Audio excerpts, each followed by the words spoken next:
Now, you said a minute ago that you did not go into education, but you did found the Mini Men Pre-K Leadership Academy in Indianapolis. Tell us what makes Mini Men Academy so special. So I talked to some of the teachers. They said, "Hey, the biggest problem is a lot of these kids come out of preschool not ready for kindergarten. And what happens is you have a teacher that spends the entire year teaching preschool material in kindergarten, and those same kids get pushed into first grade. Well, that first grade teacher's not teaching first grade stuff; they're teaching kindergarten stuff. So these kids are constantly behind. So I want to start a preschool to kind of give them that push to when they go to kindergarten, they're ready to go, they're ready to soar. Then also, I wanted to, some of these kids don't have any male role models. I lost my dad when I was 9 years old, and my dad was my best friend. He was my football coach, my baseball coach. I really missed that.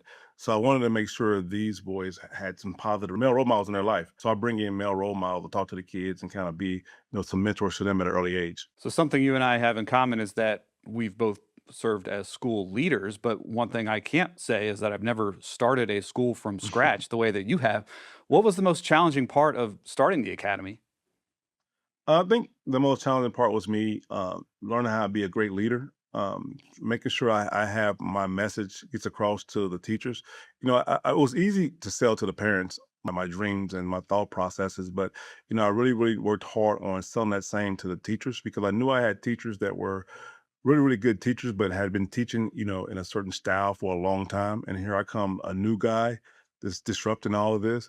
So just convincing them that, to believe in my dream and what I was trying to do. So work really hard on that. When I say disruptive, I want to make sure that, we just didn't watch the kids just play and run around all day. We're actually monitoring and helping them out through situations. And we're actually being active with the kids. So that was one of the things I knew I had to really work on because sometimes the misconception of the preschool or daycare is just to run around and watch kids play all day, which that's a big part of it. But there's a certain technique you have to do with that, being very visual, and also having conversations with kids and having real time conversations because a lot of the lessons come in real time.